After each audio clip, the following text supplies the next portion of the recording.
चलिए question number 18 दिया गया है एक्सरसाइज 4A का। Let I be the set of all integers.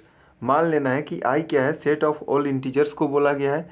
Late a relation A is related to B, जहाँ पे ए कॉमा बी क्या है, बिलोंग टू आई, मतलब इंटीजर के सेट से बिलोंग कर रहा है। B defined if A minus B is an even integer. हमें मान लेना है कि A is related to B तभी डिफाइंड होगा जब ए माइनस बी हमारा क्या होगा, कोई इवन इंटीजर आएगा। तो दिया गया है prove that this is an equivalence relation.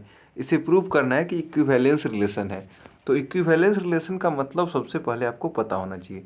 Equivalence relation क्या होता है कि अगर कोई भी रिलेशन रिफ्लेक्सिव, सिमेट्रिक और ट्रांजिटिव हो तो उसे इक्विवेलेंस रिलेशन बोला जाता है। तो सबसे पहले हम लोगों को दिया गया है कि ए कॉमा बी, ए और बी क्या है हमारा, ये हमारा सेट ऑफ इंटीजर से बिलोंग कर रहा है, मतलब आई से बिलोंग कर रहा है। तो हमारा रिलेशन क्या है, relation A is related to B तभी डिफाइंड है जब ए माइनस बी क्या हमारा इवन इंटीजर्स है। ये सब आपको लिखना पड़ेगा। सबसे पहले हम लोग देखेंगे कि ए कॉमा ए बिलोंग कर रहा है कि नहीं कर रहा है। तो ए माइनस बी है, ए माइनस बी, तो ये इवन इंटीजर होना चाहिए। तो यहाँ पे ए माइनस ए जब रखेंगे तो जीरो आएगा। जीरो का मतलब जीरो इंटू टू हम लिख सकते हैं। जीरो को हम लोग लिख सकते हैं जीरो इंटू टू, मतलब ये क्या है, टू का मल्टीपल है। टू का मल्टीपल मतलब ये हमारा इवन इंटीजर है। तो यहाँ से हम कह सकते हैं ए कॉमा ए क्या है हमारा, जो हमारा रिलेशन है आर उससे बिलोंग कर रहा है।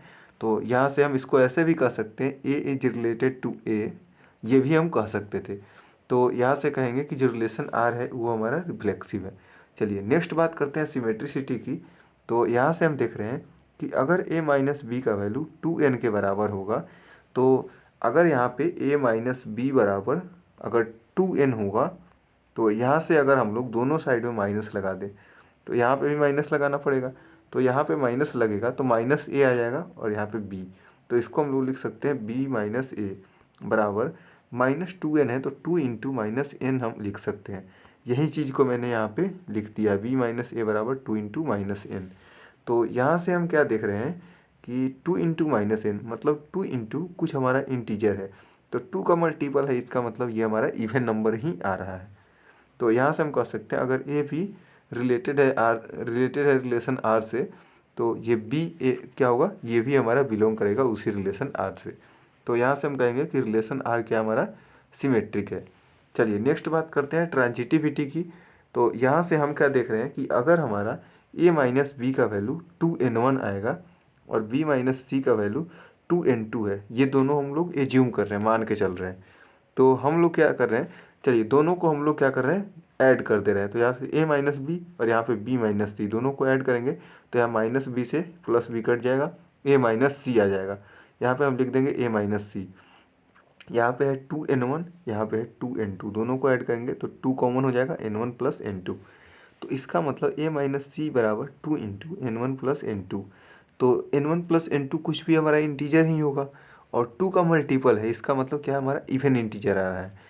तो यहाँ से हम कह सकते हैं कि हमारा अगर ए कॉमा बी क्या है, रिलेशन आर से बिलोंग कर रहा है और B comma C relation R से बिलोंग कर रहा है, इसका मतलब क्या होगा कि ए कॉमा सी भी हमारे रिलेशन आर से बिलोंग कर रहा है। तो हम यहाँ से कहेंगे 10 आर इज सी ट्रांजिटिव, मतलब जो रिलेशन आर है वो हमारा ट्रांजिटिव है। तो हम देख रहे हैं since the given relation is reflexive, सबसे पहले जो रिलेशन दिया हुआ था रिफ्लेक्सिव था, सिमेट्रिक था और ट्रांजिटिव था। तो यहाँ से हम क्या कह सकते हैं कि ये क्या रिलेशन है, तो ये रिलेशन हमारा इक्विवेलेंस रिलेशन है। चलिए अभी के लिए इतना ही रखते हैं, मिलते हैं नेक्स्ट वीडियो में। नेक्स्ट वीडियो में आपको मिलेगा क्वेश्चन नंबर 19 का सॉल्यूशन।